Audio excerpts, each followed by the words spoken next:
Hi, I'm James with Shepherd Multimedia, and today we are here with Jeremy Pace, National Manager for Gamma LED Vision. Welcome, Jeremy. How are you doing? Hey, good. How are you? Good. So, Jeremy, tell us about Gamma. What is the story behind it? All right. So the best way I can explain Gamma LED Vision is there's basically two entities. So Gamma LED Vision, we're the manufacturer. We manufacture lighting, trussing, and LED video walls. All right. And then we have another side to our business, which is called Etnia Pro. And Etnia is our distribution side. So for the United States, we are the U.S. distributor for anything Work Pro related. Work Pro is a company out of Spain. They're probably best known for their Work Pro lifters. Those are the large crank towers, either fork loaded or center loaded.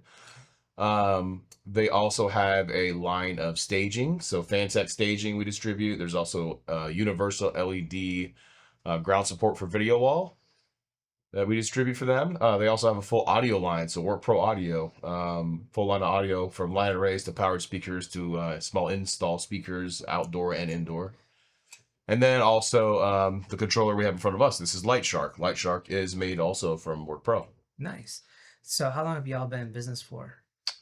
So the Etnia side, distribution side, has been in business for 22 years. Now we've only been distributing Work Pro products since 2019. Okay. And then the Gamma LED Vision side has been in business for 11 years. So they're kind of like the best hidden secret out there right now because you guys are not up and coming. You guys have been around for a while, but you guys aren't as well known. But you guys make a phenomenal product that we install, primarily with Shepherd. It's what we spec on everything. So let's get into some of the products. Like what's new with Gamma this year? I know you guys are releasing some new products. What's new? Why don't you walk us through some of the new stuff that we have? I know we have a pendant light right here that's Yeah. redesigned. So Yeah. So there's a few things we wanted to do. The bread and butter of where Gamma products go, because there is no retail slash DJ line of products. It's all professional grade fixtures.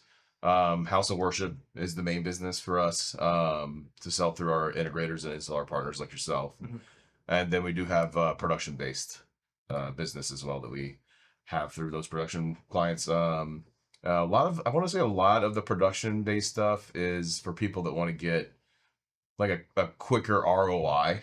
Mhm. And then installation, it's not necessarily about ROI. So the install partners, what's been happening is some of these larger, more well-known lighting manufacturers have set the bar, and then they keep raising the bar, not only with like cool products, because everybody has some cool stuff, Mhm. but what also gets raised during that time is the price. So what happens with, you know, whoever big name company number one and number two are, they kind of unfortunately price themselves out of some budget restricted projects that are going on in that market. So what happens? So what happens is you have to find what fits your budget. But where the kind of the problem lies in that is you have either really expensive stuff or you have value stuff, like stuff that you can find on Amazon. It's like, how is that $350? You know, if the one from whoever is $3,000. Well, I always make the, It's I always make the argument if the professional stuff is 5 grand and you're finding it on Amazon, Alibaba for $200, there's obviously some differences in the manufacturing style because it's almost like sure. when you see on Facebook Marketplace, you see like a mint condition car and they're like asking $800 and you're just like, am I really gonna get that car or what? Yeah. That type of thing. It's kind of that You know, same there's a feeling. mentality, you know, a lot of people will say you get what you pay for, which in most cases is probably true, right? But there's not a company that's kind of like in the middle there. So to where you're not going to pay, you're going to pay more than you're going to find, I don't know, the Amazon direct selling Amazon people. And you're going to be paying far less than you would for, let's say, Chauvet Pro Elation, GLP, Mhm. those companies like that. But you're still getting the service Mhm. because we're a US based company. So we're in South Florida with a lot of other big name lighting manufacturers and audio companies. So, which I worked for 13 years. Right. Um, so you're still getting that U.S. based service, and you were a prime example of somebody that used a value brand for quite a while. And the issue with that is when there's a problem, because there's going to be a problem no matter who you buy from. And it doesn't matter. It's how that problem gets taken care of and how quickly it And, it takes. You and know, we've dealt with that problem where we're staying up until 3 o'clock in the morning. just so you can send that Just direct message. yeah, direct message, Mhm. and then there's a loss in Yeah, translation, and then you're sitting there going back and forth saying, "No, I need this part. I know this part is wrong," yeah, and then you go back and forth, and finally, after a week and a half of staying up 3 o'clock in the morning, you get the part in the mail, and then only to find out that it's the wrong part. So then you have to go back for another 2 3 weeks at 3 o'clock in the morning, and yeah, the people don't understand that. Yeah, you're getting a ridiculous price on the product, but then there's zero follow up if there's ever a problem. Yeah, you have a one correct. year if you have a 1 year warranty on something. Like to me, if I have a 1 year warranty on my car, I expect to be able to take it to the dealership and have it get fixed. But with a lot of these bargain basement places, their 1 year warranty, you can't ship it to them, so you better know how to fix the light yourself because they're just going to send you a part, and you're going to have to take apart your own light, put it together, back together again, and hope you did it right. Sure. And that's how a lot of these bargain basement, places like on Amazon are. It's just Yeah. there's no Well, follow up, no customer service. yeah, because all that's done overseas. Right. All the selling, they're like, oh no, we have stock in Dallas, Texas, or Las Vegas, Nevada. It's like, yeah, because you rented space in a warehouse. Mm-hmm. You put a bunch of product there so you can ship to the West Coast in 2 days to meet the prime requirements. You have a central location in Dallas set up so you can meet the central US in 2 days for prime requirements, whatever it might be. So yes, we're based in the United States. No, your warehouse is with a Right. bunch of product that's manned by a team that doesn't know what they're shipping. They're shipping a UPC label, right? Mm-hmm. So And the funny thing is, I've actually had one time where I saw on the thing to call out to LA. And so finally I get hold of somebody out in LA, and they're like, yeah, we haven't had their stuff in our warehouse in like 2 years. They have never taken us off the website. sure. And Yeah. so then it's like, now who do I call? Because I was calling my US, based person that they say on the website, Hmm. and he no longer exists. And so then you're stuck scrambling. So Yeah. Well, service is something that we like completely pride ourselves on. We're one of those companies that if you get a product in 30 days, something happens to it, we'll swap it out. mhm, We're not gonna be like, oh, it's under warranty. Let's bring it back here. You pay shipping one way, I'll pay the other. We won't play that game. Obviously, if it's 3 or 4, 6 months down the line, yeah. I mean, you have a 2 year warranty. So warranty for Gamma, 2 year warranty on anything indoor, 1 year for anything outdoor. It's nice and simple. that's a good warranty. That's very competitive with even the big boys, because the big boys give you about that same warranty on a lot of. Yeah, it's pretty much the same warranty that you would get with the bigger lighting manufacturers. I want to say, and this is something that we've been kicking around, is like, some of the larger guys can say, oh, we have a 7 year warranty, but if you actually look at the warranty, it's the small print. Willy Wonka would like to say, all the small print of everything that's not covered on it, and it's like basically the only thing covered is the LED engine itself, and that's just from it actually going faulty within that lifetime, that 7 year span or whatever you want to Right. say. So yes, you can tell you have a 7 year warranty, but it's only for one thing on that entire fixture of components that anything could fail at any given point. So Yeah, especially the bigger the fixture, the more parts that can fail. And if all you get is a warranty on that engine, I mean, that doesn't help you yeah, with the the more servo bells and motor. whistles, that means there's more moving parts for sure. Yeah, Yeah. and yeah, so we know that a lot of lights are coming out of China. Hmm. What distinguishes a good brand versus, um, you know, the the Alibaba Express, as I like to say? Yeah, What sure. what makes the 80Js, the Chaves, the Gammas,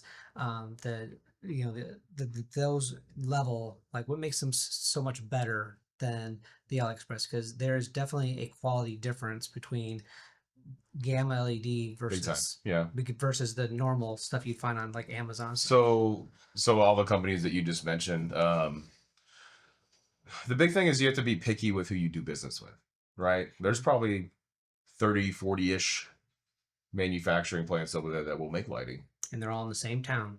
Starts with an S. Yeah, for the most part. And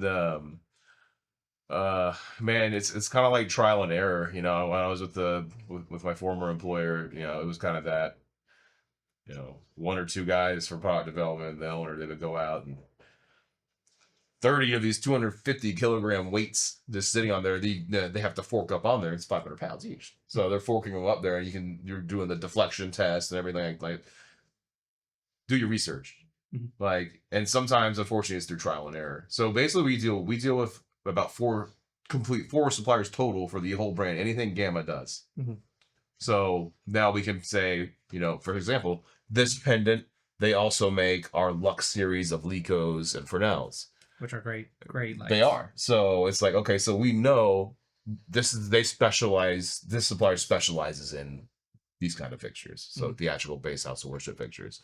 We have another one probably that does most of our moving heads. Mhm. Another one that does most of our pars and bars. So Yeah, I mean, it is a trial and error thing. I worked for a audio company that had wanted to get into the world of lighting, and you know, the owner would go and buy 200 Lecos, mhm. and then he'd go and install them, and then within 90 days, he start failing, and then he'd go to another manufacturer, buy another 100, sell those, and then it eventually came to a point where we had so many different Lecos out there failing You with didn't different know from manufacturers. from which supplier it was from. Eh, Eventually, probably, yeah. yeah, you couldn't tell which one, and then you'd call for parts, and you didn't have the right part because you thought it was this part, and it became a nightmare. And then even like, you know, so there's that quality control issue, but then we've also run into things um, where like they have the same fixture, but they do a firmware update, and I had like one time I had these one fixtures, I bought 8 of them. I was with a touring company at the time. We bought them because they're cheap and they're easy. We didn't really care about them. We had like one show. It was like Mhm. it'll pay for itself in that one show. So Yeah. cheap. They turned out to be actually pretty decent. I mean, they held up. They had good color. Like we took them out on the road, beat the snot out of them. So then after about 6 months of this, we go in, we buy 4 more. Well, all of a sudden, those 4, every time I turned up the intensity fader, they'd start strobing. I'm like, man, that's Mhm. really weird. I'm trying to figure out on 3 o'clock in the morning, trying to talk to the manufacturer. Finally, after 3 weeks of going back and forth, they were like, well, we changed the firmware on it. And when they changed the firmware and updated the firmware, they switched the strobe light and the dimming channels around. Oh. So even So, though it was the same yeah. fixture, looked the same, everything, I'm like, they're like, oh, just create a new profile for it. I'm like, So you're gonna have 4 on a different profile than the other 8. yeah, it's no. So Yeah, that makes basically, I sense. ended up. So basically, the solution was they sent us new DMX boards with the old firmware that I had to install on those 4 fixtures, and now they all work the same. Yeah. But it was just kind of insane that it was that trial and error trying to figure out like, okay, is this going to be a good brand, a bad brand? What's the support going to be And like? and it wasn't and those crazy. So there's nothing wrong with the light. It's just somebody made a very bad decision Exactly. to do Yeah. that. Yeah. So I will say one other thing, since you brought up the place you used to work for that bought 200, then 100, and then 3 from different Mhm. suppliers. So you don't buy off the shelf. That's one big thing is you just don't buy off the shelf. So for example, we'll get 3 house lights in, let's say. For this is just an example. So supplier A, B, and C. Mhm. We already deal with supplier A, Mhm. right? But B and C are like, oh, we make the same or better product. Give us a chance. Right. And you get stuff in, like with house lights, especially. I mean, you test those 24/7, or as much 24/7 as you can do. You're not going to leave them on overnight Mhm. when you're not in your building. But That would be a bad idea. but while you're working by business hours, you leave them on like you would, at the church. If you're working during the day, you're Mhm. using house lights and work lights. So Mhm. you do that, but you'll start seeing whose holds up and whose doesn't, Mhm. just from doing, like I say, doing that for 3 months. Right. And then maybe your supplier B is out, so A and C are still in the race. I Mhm. already have a relationship with supplier A. Mhm. What now it's like, what can C do. C do to make me want to change my mind? Mhm. And just the mentality of some of the suppliers are, it's got to be price, it's got to be price, and they're like, but that's not what it's about. It's about. It's about, well, can you give me the same power supply Mhm. out of supplier A? Mhm. Can you give me the same custom options? Like, can you get me white housings within 10 business days? Can you get me Phoenix connections? Can you get me RGB warm white? Can you get me variable white? Can you get me just warm white? Like, Mhm. are you going to have all these options available to me that my current supplier does? And a lot of the times the answer is no. Right. No, I can't do that. Or we can look into it. It's like, so they haven't been doing it already. So what that tells you is they're kind of just got into the house lights, and so it's not like a tried and true product. Right. So on our house lights, the way we sell supplier A, so we go supplier A, and then the pen that you're looking at here. So this is the medium size house light, and we call them pen because they're pendant lights, right? Mhm. So the medium is 110 watts, and it's RGB warm white. At least the way I stock it is. But all those other options, like a VW or a WW only, you can custom order for me. And it takes about 20 business days to get them. Which ain't bad. No. So, and you have lens options. So it's always going to come with a 60-degree lens. You want more narrow, you do a 35. You want wider, you can do an 80. Mhm. And the new housing, it's going to look like this, except there's going to be extra drill points on the sides. So you're going to have a second yoke that comes with it. Mhm. So you'll be able to angle the actual house lights without having it in, let's say, a drop ceiling bracket. And honestly, the really cool thing about their pendant lights is that they don't have a fan. Like it is silent. So like I'm doing a quote right now for a church that, based upon what we're seeing, is going to need almost 300 pendant lights because it's a huge church. And one of the factors we're considering, and we have to consider as we're designing lights, and every church needs to consider is you have 300 lights hanging in your ceiling, all with fan motors. Oh yeah, It's going to be, it's going to sound like a jet. yeah, the whole time. And you better have a really good sound system that can hide it, or some sort of noise canceling, or just hire by Gamma. Easy. Don't Yeah, have to buy a run the fan. convection cooled fixture. Yeah, Yeah, those ones with the fans in it are also usually a plastic chassis. yeah. And, So I mean, and I've been in churches where they've put in those fixtures and already because yeah. they get so hot, components have failed, and so like you got like you look and see of blue lights and you got one pink one over in the corner or a Well, green because one. those LEDs got burnt out. Yeah, because of all the heat Yep. generating. So I mean these are really good. I mean, yeah, I mean you can't touch it, but I mean it is all metal, very solid, well built, um, great output for a light fixture. I mean, um, we definitely are specking these lights, and we're specking bigger ones for the one we're doing with like 200 lights, but we are specking them in a way so that they have the long life because average church. I mean, it's what 5-10 years that they upgrade stuff every 5-10 years for the average church. For average, yeah, house lights is usually even longer. Yeah, I mean, I've been in churches. We just did a church out in Arkansas that still had speakers from the 1980s. Yeah. But they had a Behringer X32 board in it, which was kind of interesting. But Yeah, there you go. They upgraded the console, but not not the speakers. But they're now working on upgrading Yeah. speakers. But You that's can't do it all at once. You can't do it all at once. It is what it is. yeah, and small churches they don't have the budget like the big churches to keep upgrading stuff. Sure, So yeah. so when you buy something, you don't buy it based upon the price. You buy it based upon the quality and the longevity. And we feel Gamma has that longevity, that quality, and even better, they have that price point where you're not as Chris, the president of the company says, you're not buying a car to hang from your ceiling, for the price because some of these Yeah. big bigger manufacturers are, price of a small car.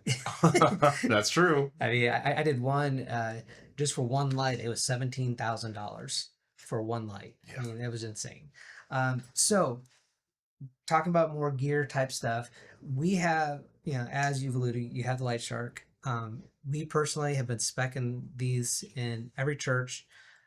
It's an amazing console. I'll let Jeremy tell you about the console, but to us, this is about the most volunteer friendly system, and they have like a whole family of products. So if you don't have a large space in your tech booth or something, you don't have to get this physical console.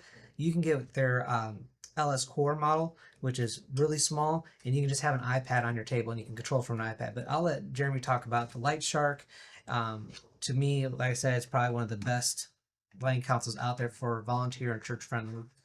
Yeah, so some basic Light Shark facts, if you will. So whether you do, so right now there's two consoles. There's the LS1, which is going to give you your physical faders and encoders, and then there's the LS Core. So both of those consoles are your brain, and both of those consoles are going to have a built-in Wi-Fi network that you will log into with an external device, whether that's a tablet, whether that's a phone, or whether that's a computer. Now, with the LS Core, that's a yes, you have to log in with an external device because it's a physical breakout box. There's no faders or encoders on it. With the LS1, you could technically do everything from the console itself, but I like to have a tablet. It's kind of an extension of this screen. They all come with 2 universes of DMX and ArtNet, okay? Which a little bit common when you're talking about small to medium Yeah. consoles that you'd use in those kind of environments, small to medium size environments. But with Light Shark, you can expand um, up to 8 total universes. So I have nodes that will do add 1 universe or 2 or 4, and I want to say they're about $150 to $180 end user price per universe. Mhm. So very cost effective. There are some brand name consoles that come with 2 universes Artnet that you can't expand at all. Mhm. So, And there's some will have. We keep ours very basic, so like, you're not going to get a touch screen with this. That's you can use a tablet, so you have a touch screen with your tablet. You have a master fader. You have your 4 encoders. you have to playback buttons and Yeah, you have all your buttons, everything like that on here, or you can play back by lifting up. What do I have here now? Yeah, I have my intensity on my pen light. So on the tablet here, you have different screens. So basically, you have your palettes, which is where you're going to pick your fixtures or groups. You have your virtual playback. So as you build programs in, you have virtual playback. You have 30 pages of 30 scenes. So 900 playback faders. Then you have a cue list. You have one of the coolest screens for what we spoke about volunteers is the executor screen. So your executor screen, you have 2 pages. You have 50 executors you can assign onto the screen for each page. So 100 total. That can be like house lights preach. So when the preaching's going on, that's the house light intensity. House lights entry, like when people are entering the church, your house lights can be on a fuller intensity.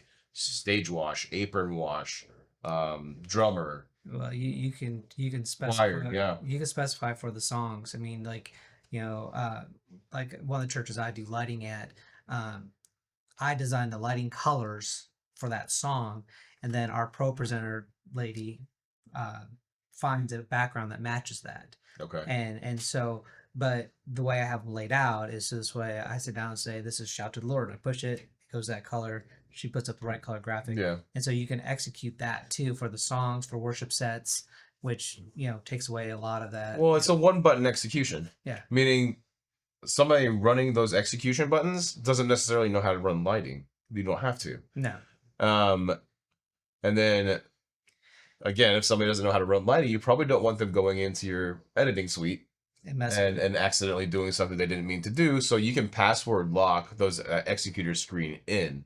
Right. So a password of your choice, and then they can't leave the executor screen. Whoever's And the other running nice thing is with to me is having this on the iPad like it is.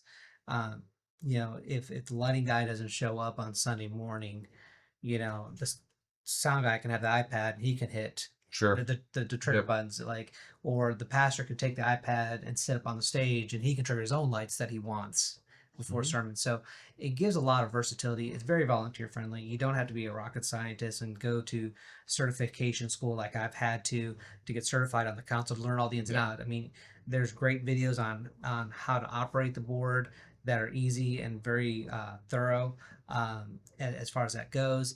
Um, but overall, it's a very simple board. And if you've worked with any kind of lighting control ever, the principles are all the same. So you should be able to go straight into this board pretty easily. Watch a few videos, Yeah. to know that it's I friction would away. definitely say that since the world I came from was really software based for such a long time, Mhm, and then controller manufacturer was acquired by that mhm. company, so I Yeah. learned that. And going over to Light Shark, basically there's a video on YouTube. So Light Shark has over 100 videos. And there's one called Introduction to Light Shark. It's 19 minutes long. Mhm. I watched that video. I was like, okay, I'm good, because it's like the best of intertwining a, a large console with a software based Yeah, program. I did the same thing. We actually had a install, and it was the first time we ever used this. And I watched that 19-minute video, and then I watched one other video, which was like how to build a fixture library. And I watched those, and I turned around and set the whole board up, program all the lights, and it took me 30 minutes tops to learn it. And then after that, it was just Yeah, real fast and easy to go through. yeah, So it's easy breezy. easy breezy. So now, this wonderful item next to us. What is this and So how this does it work? is so this is the one of our newer products. This is called the Storm X. So we wanted a solution to a lot of people that wanted to be JDC1 users from GLP. What is JD's? It's their so basically it's a motorized tilting outdoor strobe. Okay. All right, and you have sections of control. So you have basically RGB on the top and bottom. So and you have 4 sections each, making 8 total. So you can color mix those differently, or you can just do cool chases with them, make some eye candy effects. Then you have 6 sections of your strobe, your cool white LEDs only in the middle. Um, all in all, it's really what really this was made for was outdoor festival type events, or indoor festival type events. And people that want to keep that as a permanent install, a lot of people do. So you also wanted to have control over your strobe, whether I wanted to use it for a strobe as far as like audience abuse or something goes, or if I wanted to use it as a floodlight. So at the end of the day, it can just be a high power floodlight that's motorized, that tilts motorized. So with that being said, this does use True One connectors for DMX and for power, meaning it is IP65 rated, so it is okay to be outside, on a week-long event or whatever it might be. And for the elements, or you don't have any like proprietary cabling. So True One is basically using standard DMX cables if you're indoors. You can still use the IP ones. It doesn't matter. But I'm gonna show you like an auto show mode, kind of what it does, and turn it off because it's gonna abuse the camera. And it's gonna abuse everybody in here. Yeah, that too. We've been playing with it. Our faces may melt. Yeah, we've been playing with it earlier today, and it was just ridiculously bright. And now we're all blinded. But you can't see on the camera, but this is probably hitting about 30 feet away, and I could see behind the camera is a glass wall, and I can see 30 feet where it's lighting up the next room, like brightly. So it's actually a really cool thing. Now, you mentioned that it's IP rated. I know that that's an outdoor rating for outdoor stuff, and it sounds like more and more people are using that as like a selling point. Um, can you talk as to why the IP rating for even indoor fixtures are becoming more and more popular? Okay.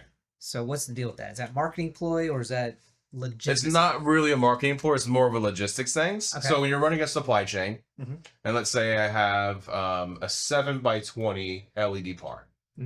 I have a version that's outdoor and I have a version that's indoor. So the version that's indoor is probably going to be $60, $80 difference in cost to the outdoor one. But as a manufacturer, if I'm manufacturing 500 outdoor ones and 500 indoor ones, does it make more sense for me to put True One on them and only have 1 SKU compared to 2? Because then I can just order 1,000 and my supply chain is exactly the same build for those fixtures. So they don't have to basically build 500, change all their parts and the machinery, and then build 500 of a different one. You can just build 1,000 at a time. And plus, a lot of manufacturers they do.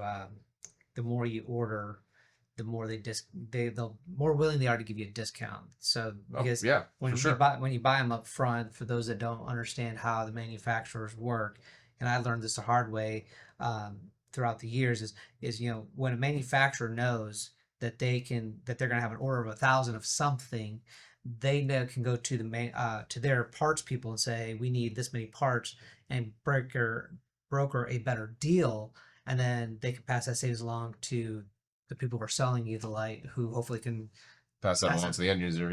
Yeah. So I mean, so technically, if you're probably gonna save 30% maybe of your cost of your other outdoor one that you were making before. So then you're doing a service to the people that were buying the outdoor ones, and you're not doing a disservice to one, but for people that were buying indoor ones, but you're basically giving everybody an all-in-one solution. Hey, now this comes with True One and IP DMX. If you're inside, you don't have to worry about the DMX so much. But and we're going to include the True One cable. So it's not necessarily about the hype that because it's IP rated, it's enclosed, that dust doesn't get into it, less maintenance. Well, yeah, it's not going to happen anyways. Like if you were to look at my my Starburst par that I brought here, we'll show that in a little bit. It is dust proof. It's die-cast aluminum. It's tempered glass. The only thing that's not going to be rated are going to be the connections in the back because it's PowerCon and it's 3-pin DMX. So that's a unique fixture. So that's why it's not. It doesn't come with like an IP option. I'm sure I could make it like that if I needed to, but since that's like it's more of a specialty light having amber sign and alignment, we didn't go that route. But you are going to see specifically on LED pars and LED bars a lot more than you used to of them having manufacturers just in general having one SKU for their 7x18, one SKU for their 18x10 par, one SKU for their 12x4 or whatever it is for your meter long strip light. So since you brought up the line, hype or no hype? Depends how you use it. Because I've heard a certain manufacturer really push that lime as there's some sort of scientific they've Yeah. hired specialists to come up with that this lime color will now make the perfect color. Gimmick. So not lime gimmick? is not new. Let's first of all let's throw that Okay. out there. The whole having lime LEDs is not a new thing. Mhm. I think the same person you're talking about used to tout that the mint LEDs were so cool. Anyways, so lime. If you have a fixture that has RGB amber lime, you technically have what in the industry is called a full color fixture, Mhm. meaning you can do all your RGB color mixing, Mhm. and then you get different variations, different Kelvin temperatures of white color mixing. Okay. So with an RGB amber lime fixture, um, it's jack of all trades, master of none, right? Because if I get a variable white fixture, my whites in that fixture are going to be brighter because I'm not sucking out 60% of the power with RGB. Mhm. So think of it as like a hybrid moving head, right? Right. They're cool because I can get all three things done with it, but they don't do any of those three amazingly, right? Exactly. Yeah. So there is a use for lime LEDs. So again, the par I have is RGB amber cyan lime. The reason we came out with that one is because you'd have to get technically, at least in our line, to get amber and lime in a fixture, it was a Lux Series theatrical fixture, right? Mhm. So a lot of budgets you can't buy those, right? Right. So we were looking for a more budget conscious lighting fixture to be able to do a smaller stage or a smaller budget to where you can still change the Kelvin temperatures of white because everybody's skin tone's different. Right. So if you have a guest speaker coming in on a Sunday or a Wednesday night or something like say, you can dial those lights in for the cameras to be able to get that stream ready. Mhm. And not having to buy $1,000 plus fixture to do it. Now you can buy a $350 fixture. Right. And you can do it like that. So it's just again, it depends how you use it. If it's just a RGB fixture plus lime, Mhm. somebody's trying to brand a new line of lights that they added a lime LED into. Good. Don't get me wrong, I think lime by itself looks pretty cool. It does. I'll give you that. And you can do a little bit of manipulation with RGB with it, but you can't do Kelvin temperature changes with just the lime LED. So you brought up the fact that when you have an RGB light versus just a solid, just white light, can you explain in more detail like why it's not as bright? Yeah. So let's say I have a 600-watt ellipsoidal. Mm-hmm. All right. The way we make our 600-watt ellipsoidal, so we have a VW version. So that's 300 watts is a warm white LED, 300 watts is a cool white LED.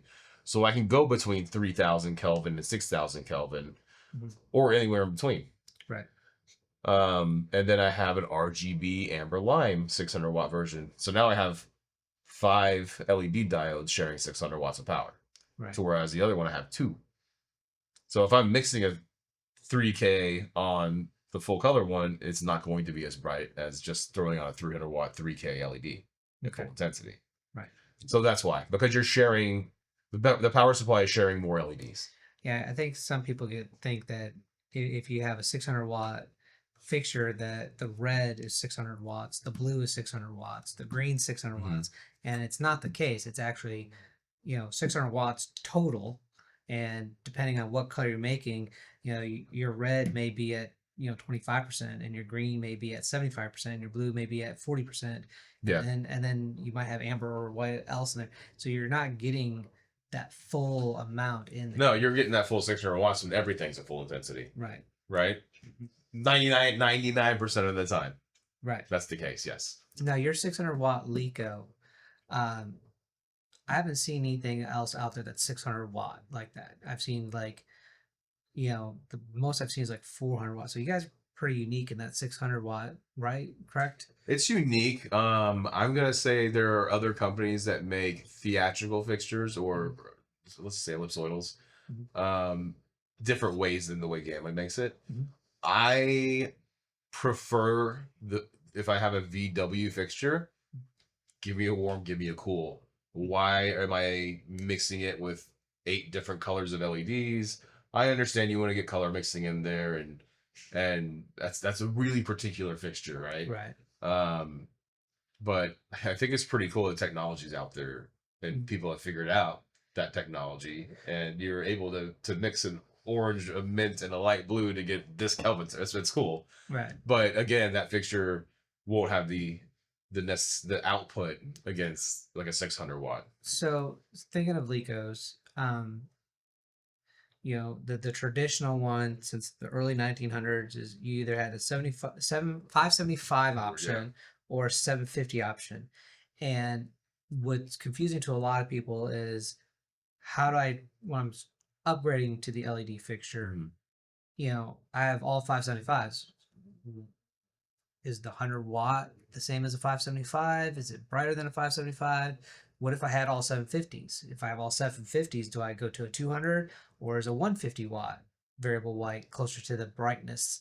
Like how does somebody that's like looking to upgrade into LED, maybe they have 750-watt Yeah. Licos, how do they prevent getting something that's equal to a 575 instead, and then having a dimmer stage than what they're used to?